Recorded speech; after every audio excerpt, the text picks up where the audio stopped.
corriente eléctrica. O sea, cuando les digo corriente eléctrica, estamos hablando de toda la parte que fue autónoma de electrocardiograma como aplicación de la corriente eléctrica y toda la parte que vimos de los distintos tipos de corrientes, empezando desde los efectos Peltier, Civic y demás, ¿no es cierto? Y siguiendo por corrientes de baja y media frecuencia, las corrientes continuas, alternas, pulsadas, onda corta, y toda esa parte entra en el parcial. Perfecto, gracias, profe.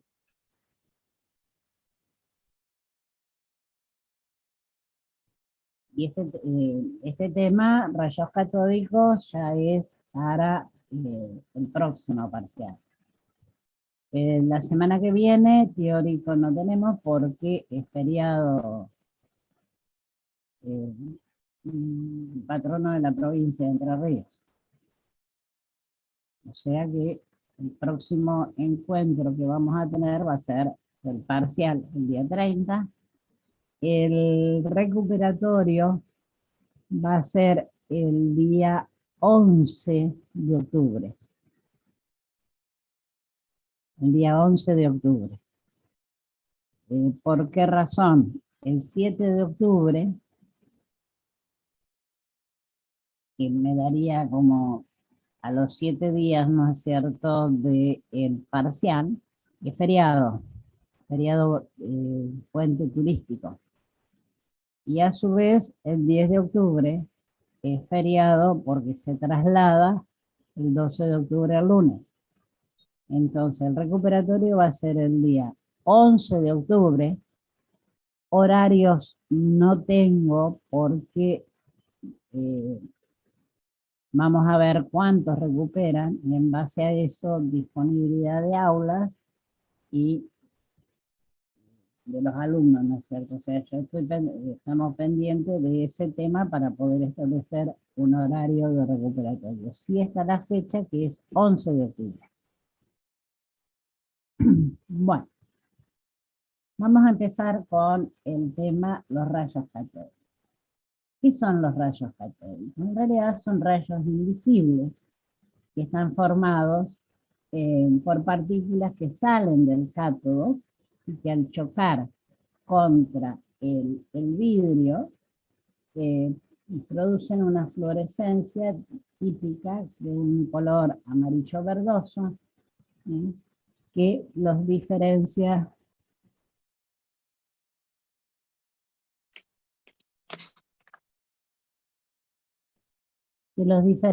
de otro tipo de rayos. La primera evidencia que hay de la existencia de partículas subatómicas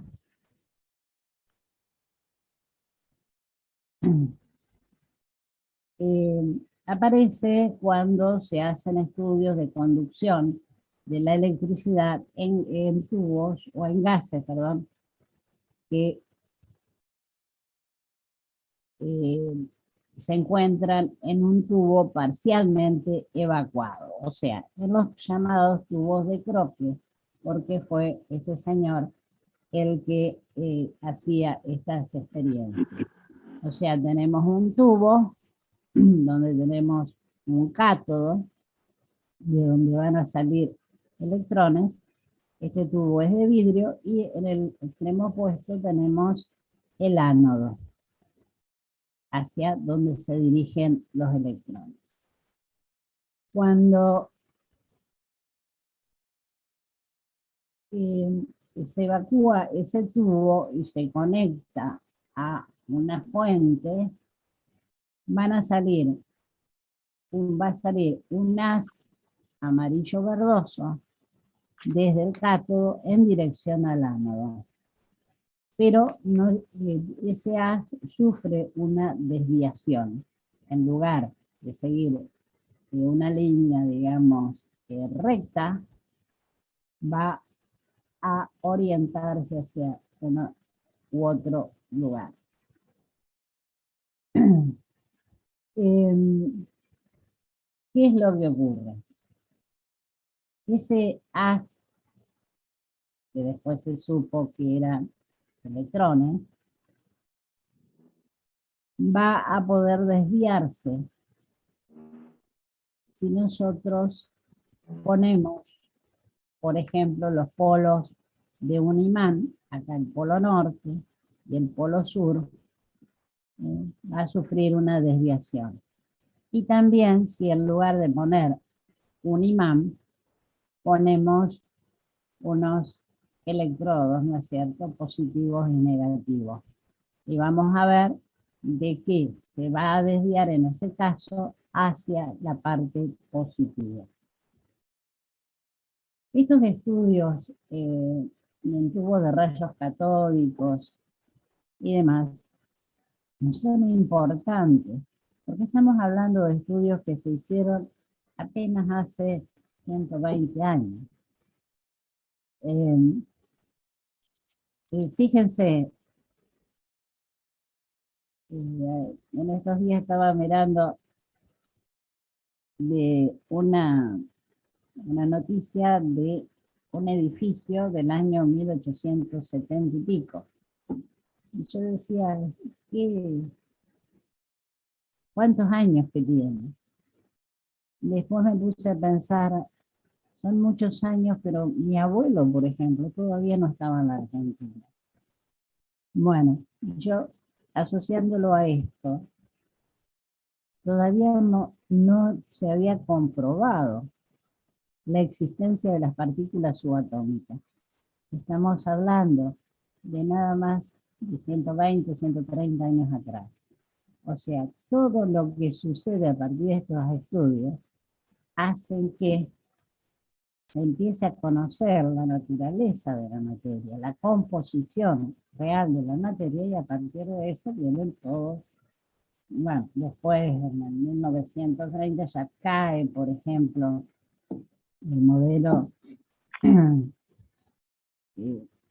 de Newton y demás, y viene la mecánica cuántica, y ahí empieza el despegue de los avances tecnológicos que influyen en todo lo que podamos imaginar.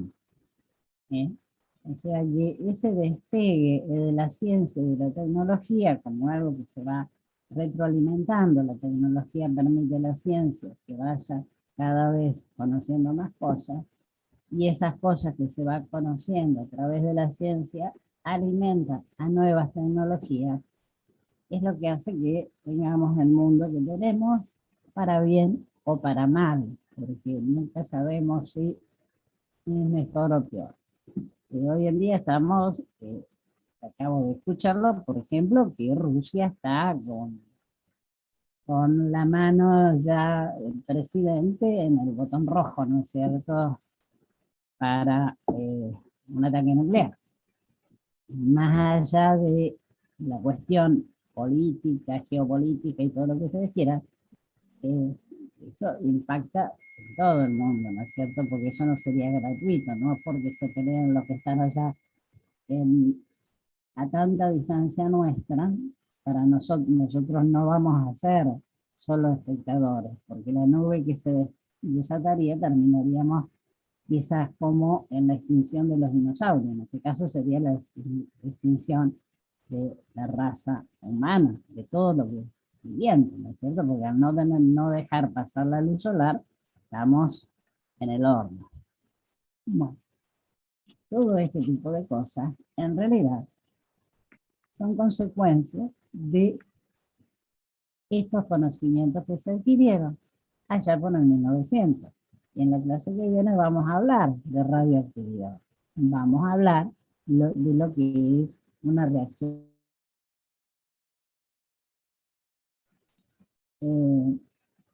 Está bien, la única tranquilidad que tenemos sobre ese tema es que no hay una sola valijita con botón rojo, sino que son tres.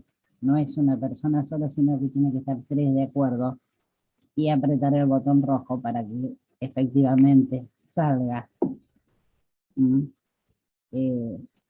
esa orden de de ataque nuclear. Esperemos que eso no se dé, porque creo que somos ya una civilización lo suficientemente evolucionada como para no atentar contra eh,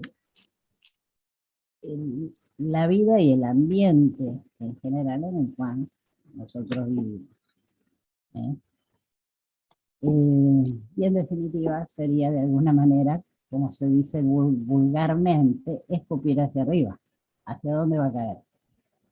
De todas maneras, o sea, uno hace eso, pero de todas maneras pues, está afectando a uno mismo. En este caso una potencia hace eso, o haría eso, pero también se está afectando esa misma potencia. O sea, es un arma como que de doble filo. Pero bueno, las tecnologías no son malas. El malo, en realidad, es el ser humano. ¿Mm? Eso es así. Eso es así. Bueno, volviendo un poquito a la historia, allá a fines del siglo XIX, por 1897, Thomson mostró que los rayos X, que los rayos, catódicos, eran una corriente de partículas cargadas negativamente. Y ya él les da el nombre de electrones, encontrando que la relación masa-carga del electrón tenía un valor de 5,69 por 10 a la menos 9 gramos sobre kilómetro. Y esa relación era independiente del gas residual que hubiera en esos tubos de hidrógeno. Eso que era lo que le probaba a Thomson, que en realidad los electrones eran una partícula básica que era común a todos los átomos. ¿Sí? Cosa que no pasaba, que no pasa luego cuando se habla de los rayos canales, que son núcleos atómicos. Bien, ¿cuáles son las propiedades de los rayos catódicos? Se propagan en línea recta. ¿Qué significa que se propagan en línea recta? Que si nosotros colocamos un cuerpo opaco, por ejemplo, pongo una lapicera, algo delante de las catódicos, se va a proyectar una sombra. ¿Sí? Va a ser sombra. Independientemente de dónde se encuentre el ánodo. Ahora, si el cátodo fuera una superficie convexa, ese haz de electrones va a diverger, o sea, se va a ir separando. En cambio, si el cátodo es cóncavo, el haz de electrones va a converger hacia el cátodo. Producen fenómenos químicos.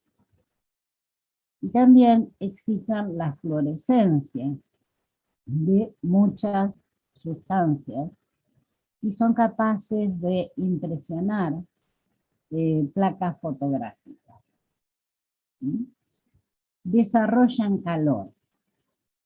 ¿Qué significa eso? Que si nosotros tenemos un cuerpo que recibe el impacto de rayos catódicos, por ejemplo, puede llegar al extremo de una placa de platino sobre la que incide ese rayo catódico, va a ser capaz de fundirla, va a ser capaz de fundir esa lámina de platino si el haz de rayos catódicos es lo suficientemente concentrado, o sea, si converge bien en el punto donde tenemos esa placa de platino.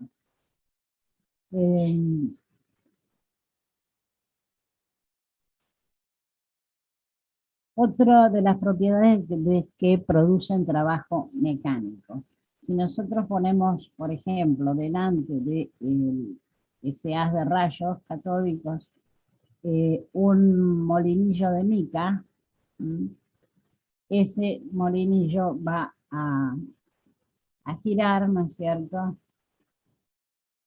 Por lo tanto, eso nos está indicando de que tienen masa, ¿sí? Que tienen una cierta velocidad, los rayos catódicos, y que tienen una energía cinética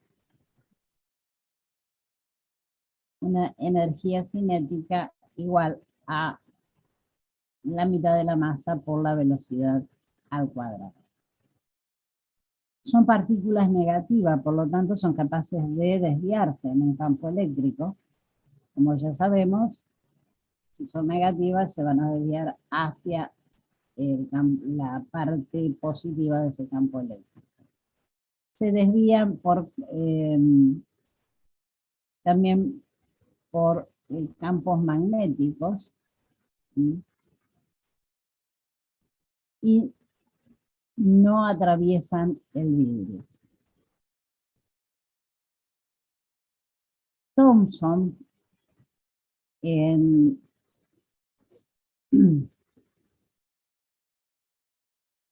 ideó un aparato para determinar la relación, esta que habíamos hablado recién, masa-carga, que era de 5,69 por 10 a la menos 9 gramos sobre coulombio. Él lo llega a probar mediante el aparato que se denomina aparato de Thomson. ¿En qué consiste este aparato de Thomson? Si los rayos catódicos son rayos que parten del cátodo, significa que son rayos que son cargas, en definitiva, negativas. Entonces hace partir de ese cátodo un haz de partículas negativas que van a atravesar esta abertura que en realidad es el ánodo, o sea, va a ser positivo ese ánodo, ¿no es cierto? Y por último, un diafragma B. Y esos rayos van a atravesar el resto de este dispositivo que dio Thomson para impactar en P. Eso sería lo que debería ocurrir. ¿Qué es lo que hace Thomson? Pone un condensador, ¿sí? Donde tenemos una placa positiva y otra negativa. Y a su vez somete a toda la ampolla a un campo magnético normal a la superficie. ¿Sí? Bien. ¿De qué va a depender la fuerza magnética? O sea, la fuerza con la que son desviados esos electrones por acción de un campo magnético. Va a depender lógicamente de la intensidad del campo magnético, va a depender de la carga que tiene el electrón y va a depender de la velocidad con la que se desplaza el electrón. Esa sería la fuerza magnética que puede llegar a modificar la trayectoria de ese haz de electrones. Por otro lado, tenemos una fuerza eléctrica que va a ser ejercida por estas placas de un condensador que habíamos puesto acá. O sea, esa fuerza eléctrica, ¿de qué va a depender? Va a depender de la carga del electrón también, pero va a depender de la diferencia de potencial que yo aplique entre las dos placas. La única manera de que el haz de partículas negativas que había salido del cátodo hacia el ánodo y había atravesado este diafragma pueda impactar en P, realmente, o sea que no se desvíe, sería que la fuerza magnética ejercida por ese campo magnético sobre que se incinere el aparato sea igual a la fuerza eléctrica.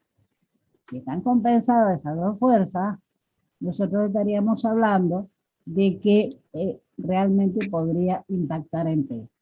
Entonces, ¿qué nos quedaría?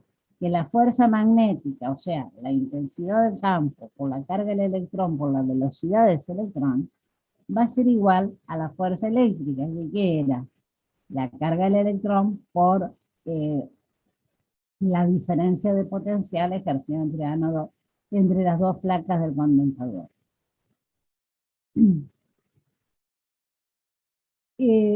La diferencia de potencial, entonces, si nosotros tenemos acá carga del electrón y carga del electrón, se simplifican porque están en miembros diferentes y me quedaría que la diferencia de potencial va a ser igual a la intensidad del campo magnético por la velocidad del electrón. Eso es lo que tenemos acá.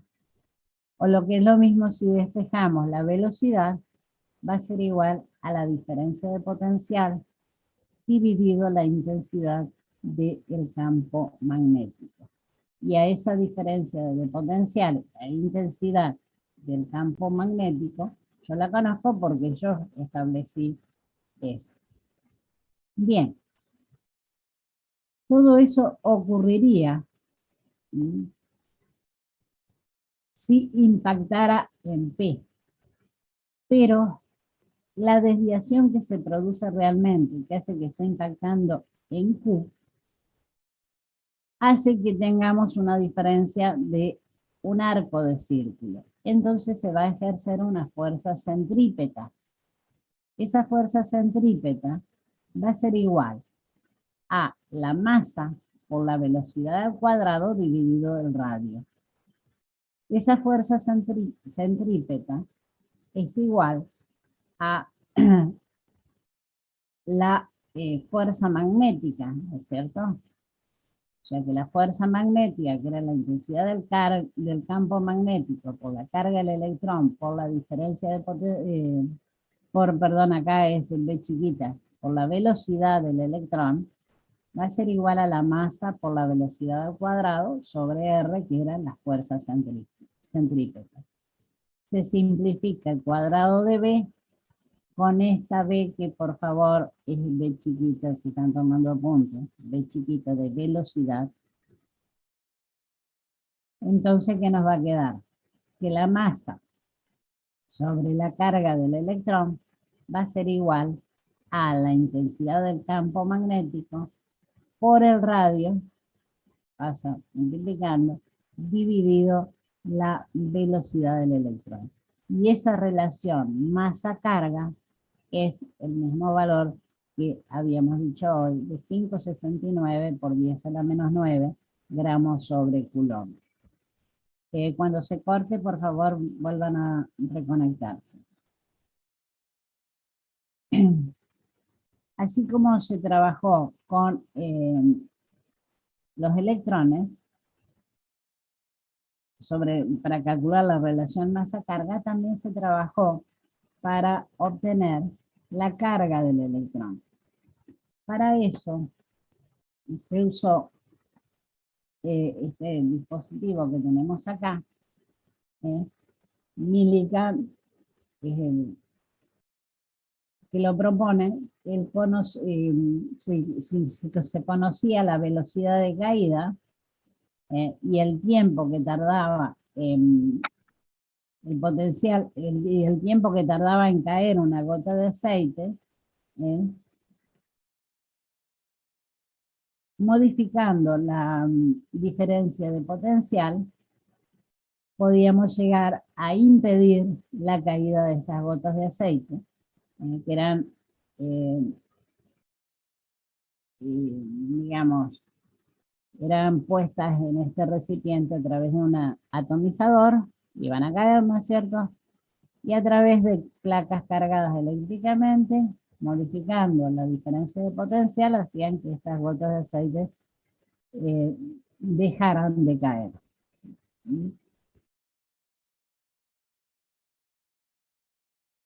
Simplemente que a mí no me aparece, no aparezco en el video.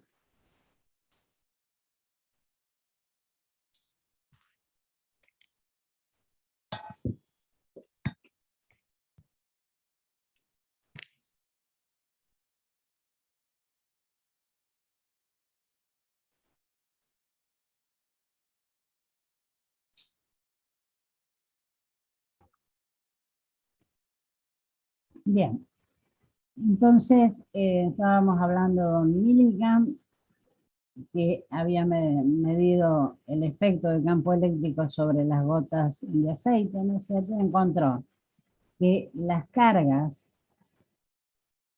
de las gotas eran siempre un múltiplo entero de una carga muy pequeña, y tomó esa carga como la carga del electrón, cuyo valor es de 1,60 por 10 a la menos 19 coulombios.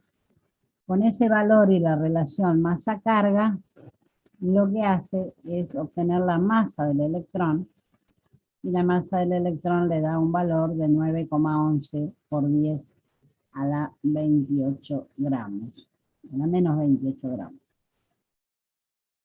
La masa del electrón tiene la particularidad, y eso quedó demostrado por Lorentz, tiene la particularidad de aumentar con el aumento de la velocidad. Y lo que descubrió Lorentz es que si la velocidad del electrón llegara a alcanzar la velocidad de la luz, la masa del electrón sería infinita.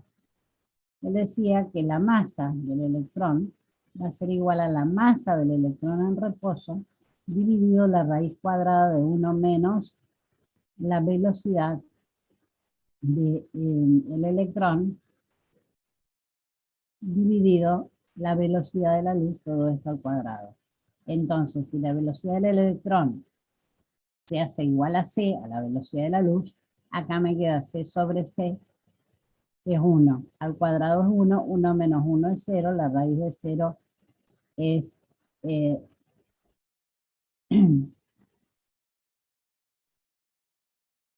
es infinito, entonces esto es 0, perdón, 1 sobre 0, el resultado sería infinito y la masa del electrón sería infinita. ¿Cuáles son las aplicaciones de esto?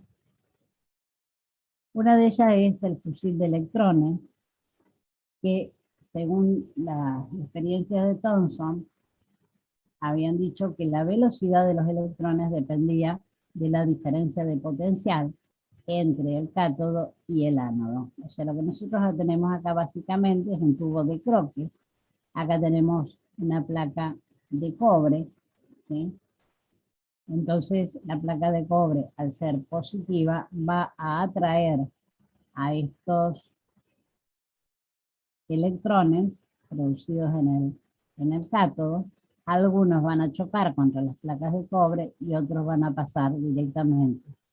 Y acá tenemos otra placa de cobre más. O sea, ¿qué es lo que hace para el fusil de electrones?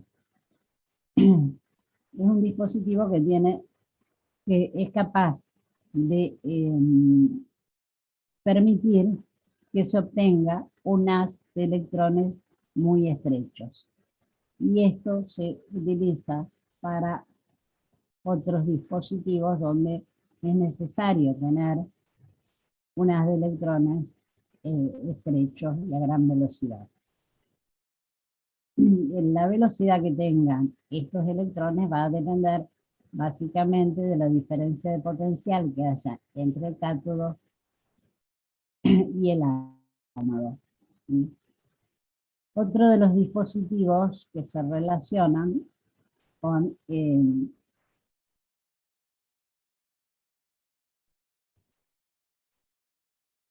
los rayos catódicos es el oscilógrafo de rayos catódicos, que permite registrar frecuencias, corrientes de cualquier frecuencia, dado que los electrones carecen de inercia. O sea, es un tubo de Brown, ¿no es cierto? Básicamente lo que habíamos visto antes, donde del cátodo salen electrones, se dirigen hacia el ánodo a una velocidad que depende de la diferencia de potencial, y acá tenemos dos placas que van a tener que atravesar ese haz de electrones.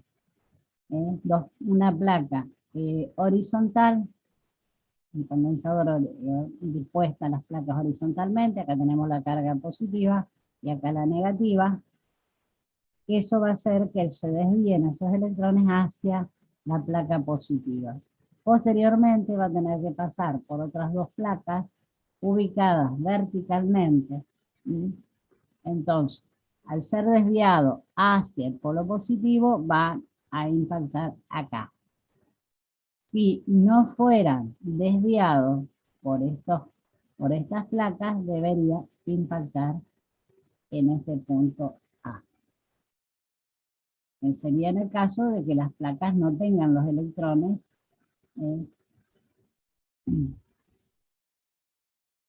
Bien. Por otro lado tenemos los rayos canales o rayos positivos, donde la descarga en tubos de troque con cátodo perforado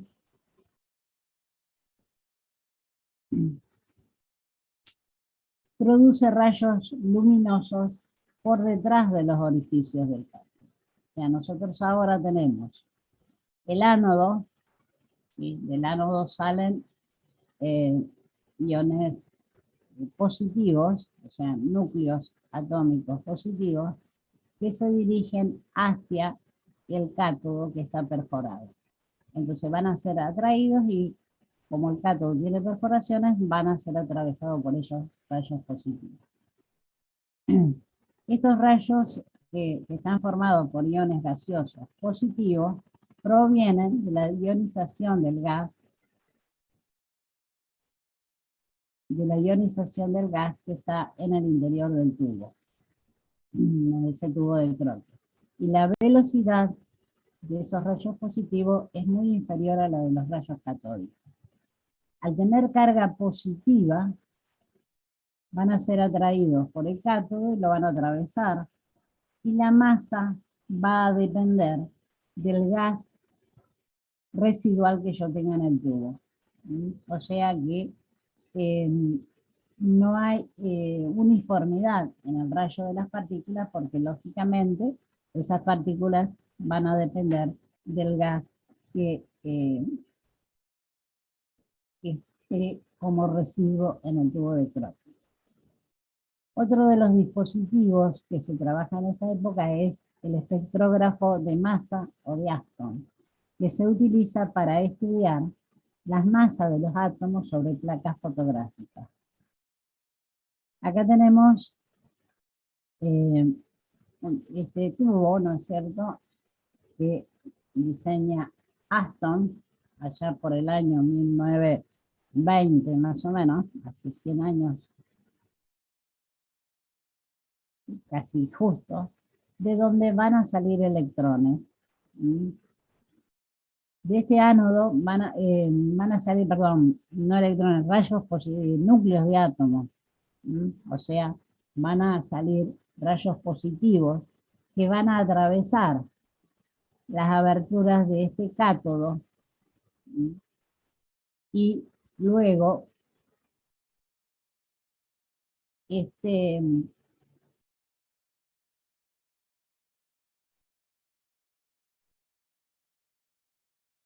diafragma que tenemos acá, y por último las placas de un condensador. Y a continuación de este condensador tenemos un campo magnético que es normal a el tubo. Bien, entonces estos iones positivos que se dirigen hacia el cátodo van a atravesar este condensador. Como son iones positivos, se van a desviar hacia la parte negativa, ¿sí?, hacia la placa negativa. Pero tienen la particularidad de que aquellos que son más livianos van a ser más desviados que aquellos iones que sean más pesados. Y lo contrario ocurre en relación al campo magnético. sea, dentro de esos dos grupos de partículas, que nosotros tenemos unos más livianos, que se desvían más, y otros más pesados, que se desvían menos, los más veloces atraviesan más rápidamente el campo eléctrico, por lo tanto van a ser menos desviados. En el campo magnético, las más lentas de cada grupo son más afectadas y se van a desviar más intensamente hacia arriba. Y eso va a hacer que impacten en la placa fotográfica en lugares diferentes. O sea, como estamos hablando de la masa de los átomos, si nosotros tenemos un mismo átomo, pero que tiene distinta masa, o sea, es un isótopo, van a impactar en la placa de acuerdo a la cantidad de isótopos en distintos lugares. Bueno, ustedes ya saben lo que son los isótopos, ya hemos hablado abundantemente de eso, del hidrógeno, con masa 1, con masa 2, masa 3, del oxígeno con masa 16, 17 o 18. Bien, los rayos Röntgen, los rayos X. Los rayos X se encuentran ubicados en el espectro electromagnético entre la luz visible y los rayos gamma. Son una radiación electromagnética, son una radiación electromagnética de la misma naturaleza de las ondas de radio, de las microondas, de los rayos infrarrojos, de la luz visible, los rayos ultravioleta, los rayos gamma. Es una radiación electromagnética. A diferencia de los rayos gamma, surgen de fenómenos extranucleares, o sea que están asociados a los electrones, a nivel de la órbita de los electrones, y más puntualmente de la desaceleración que se produce en los electrones. La energía de esos rayos X, les vuelvo a reiterar, se encuentra entre los rayos ultravioleta y los rayos gamma. O sea, la longitud de onda es unas 30.000 veces más pequeña que la de la luz visible.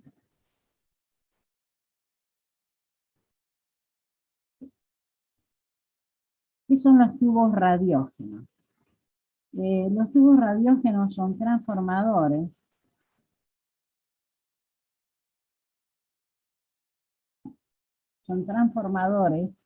de la energía eléctrica en otras formas de energía radiante, como son los rayos caloríficos, los rayos luminosos, los rayos catódicos, los rayos Röntgen. O sea, simplemente son aparatos que sirven para transformar energía eléctrica en otro tipo de energía radiante.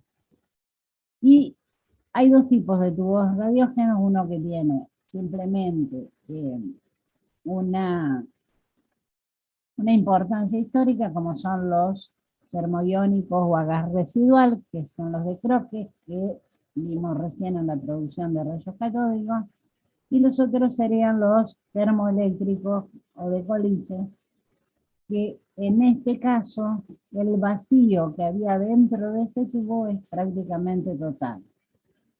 ¿Sí? Los rayos catódicos simplemente se van a producir llevando a la incandescencia a un filamento catódico, y por eso también se los llama tubos de cátodo incandescente. Estos tubos termoeléctricos o de Coliche están formados por dos partes, podríamos decir. Una calota o coraza protectora y una ampolla radiógena. Esas serían las dos partes fundamentalmente que tiene un tubo radiógeno. de tipo coliche, que son los que se utilizan actualmente para la producción de rayos X. La calota es una envoltura, ¿no es cierto?, que rodea a toda la ampolla radiógena. Porque en realidad es una carcasa que es de acero, que lo que hace es proteger al elemento sensible, o sea, el núcleo importante que es la ampolla radiógena. O sea, eh, el espesor, o sea, solamente tiene aberturas, que es por donde ingresan los cables de alta tensión y por donde va a salir las de rayos X. O sea, es prácticamente, envuelve totalmente la ampolla radiógena. ¿Para qué se usa esta calota? Porque la ampolla radiógena es un elemento muy frágil y la calota, esa carcasa que la rodea, lo que hace es prevenir de las injurias, de las agresiones externas, ¿no es cierto?, esa ampolla es frágil. Aparte, detienen los rayos luminosos que se producen en el cátodo cuando se generan los rayos X, y sobre todo los rayos X parásitos que se proyectan en todas direcciones cuando, cuando está en funcionamiento esa ampolla radiógena. La ampolla radiógena está constituida a su vez por dos partes. La ampolla radiógena es esto que tenemos acá adentro, ¿no es cierto? Está constituida por dos partes. Por un lado, la ampolla propiamente dicha, y por el cátodo y el ánodo. Cátodo y el ánodo. Acá lo tenemos más simplificado, tenemos un cátodo de donde van a salir los electrones, que por una diferencia, o sea, este cátodo produce los electrones, pero quedan ahí revoloteando de alguna manera al lado de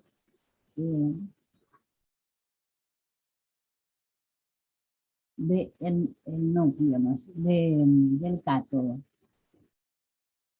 ¿Sí? Que harían acá. Para que esos electrones impacten sobre el ánodo, lo que vamos a tener que hacer es acelerarlos.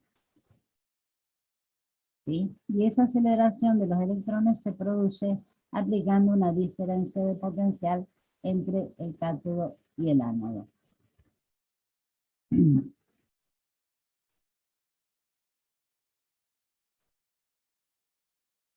El lugar donde impactan esos electrones en el ánodo se lo denomina mancha focal. Cuanto más pequeña sea esa mancha focal, más de mayor calidad van a ser los rayos X que se produzcan.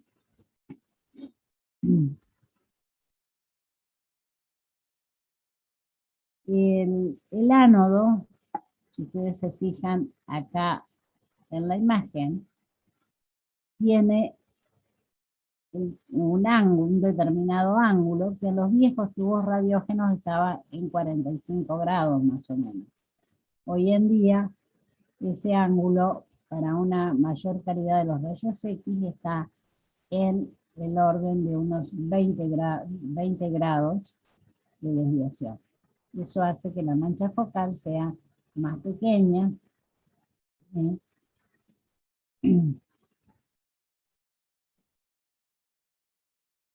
y que permita también una mayor carga térmica.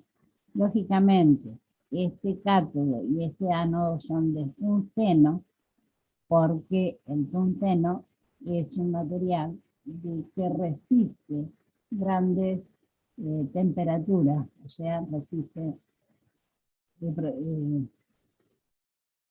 digamos, permiten que la temperatura sea importante, sin llegar a fundirse. Todo esto está rodeado de un aceite que permite que el calor sea liberado hacia el exterior. Por otro lado, el cátodo y el ánodo están soportados de alguna manera por cobre,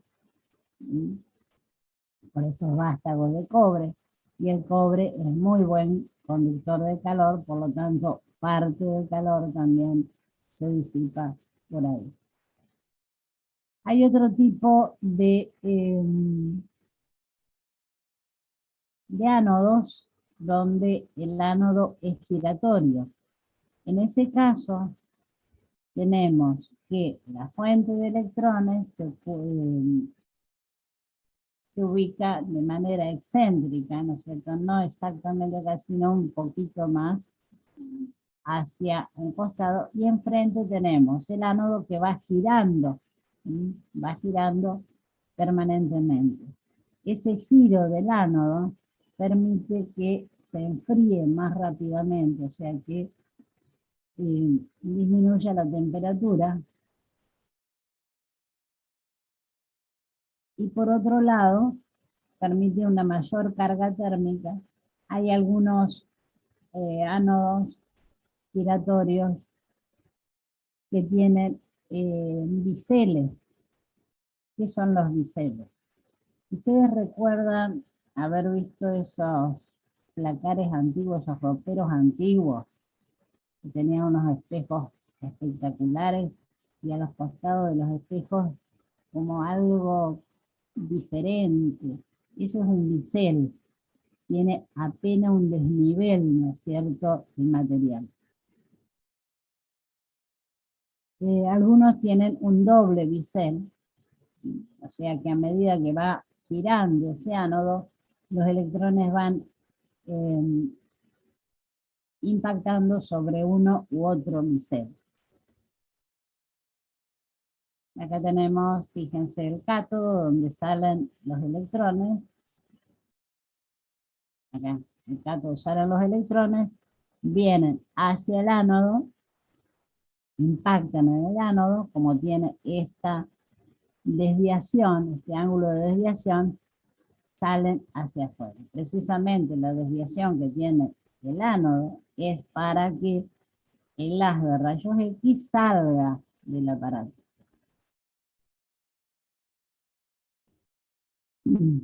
¿Cuáles son las propiedades de los rayos X? El poder de penetración que tengan, el efecto fotográfico, que es la base de la imagen radiológica, ionizante, efecto luminiscente, y efectos biológicos que hacen que se puedan utilizar en radioterapia, y también es lo que hace que, digamos, que la gente que maneja los aparatos rayos X deba cuidarse, deba protegerse de esa acción biológica. Lo mismo también el tema de los rayos X, las embarazadas, porque en el primer trimestre de embarazo puede producir algún tipo de mutaciones en el feto. ¿Cómo interaccionan los rayos X con la materia? Lo hacen porque en parte son absorbidos y en parte son transmitidos. La absorción va a depender de la distancia que atraviesan y también de la intensidad. Ahí tenemos una imagen de una de las primeras imágenes, ¿no es cierto?, que de la mano de Berta, de la mujer de Don Roentgen. Entonces, básicamente el funcionamiento de un tubo radiógeno va a estar dado por el efecto que se llama Edison y el efecto que se llama eh, de Forest. El Edison, o sea, son estos efectos están dados por lo que explicábamos recién, ¿no es cierto? El efecto Edison consiste en ese filamento metálico llevado a la incandescencia en el vacío que emite las partículas cargadas negativamente. ¿Eh? Y chocan contra el anticátodo y producen los rayos X. ¿Cuáles son las características de ese, o sea, qué características proporciona los rayos X este efecto Edison? Tiene que ver con la cantidad e intensidad de la radiación producida. O sea, cuanto más caliento, más cantidad de electrones y mayor intensidad de la radiación X. Por otro lado, teníamos el efecto de Forest. El efecto de Forest, que era cuando establecíamos esa diferencia de potencial para acelerar a los electrones, ¿sí? Y esa velocidad que yo le imprimo a los electrones, mediante lo que se llama efecto de Forest,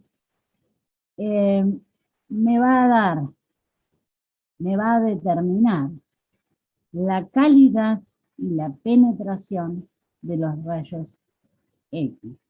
Cuanto mayor sea esa velocidad, menor va a ser la longitud de onda de los rayos X y por lo tanto van a tener mayor poder de penetración.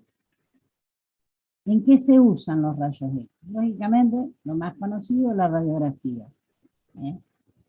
Por otro lado, también se usan las tomografías axial computadas. ¿Sí?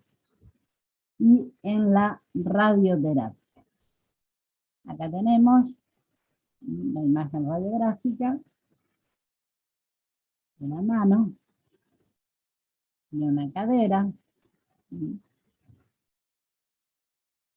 Se usa también en las mamografías, o sea, en este caso es un aparato especial, es el mamógrafo.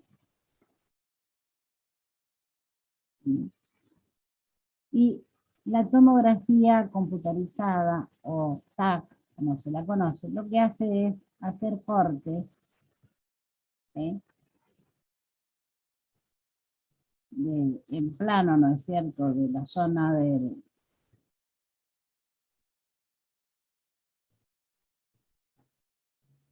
que yo estoy estudiando,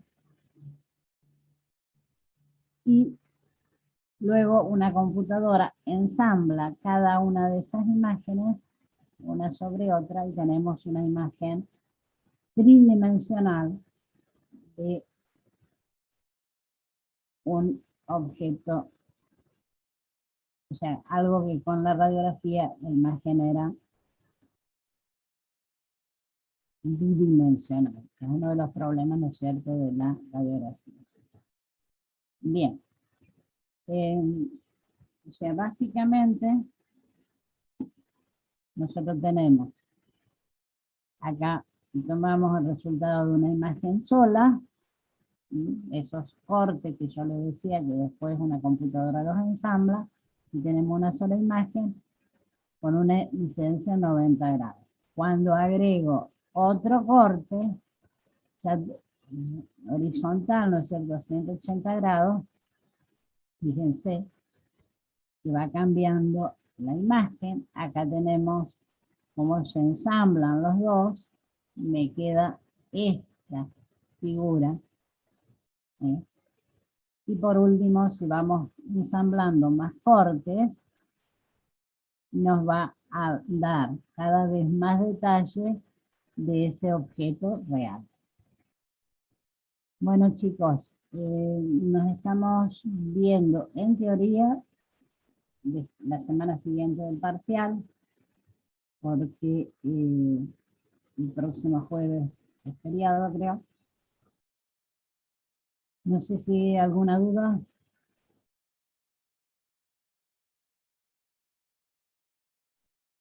¿Ninguna? Bueno. Perfecto, entonces. Gracias, Nos profe. nos Gracias, encontramos. profe. Chao. Gracias, profe.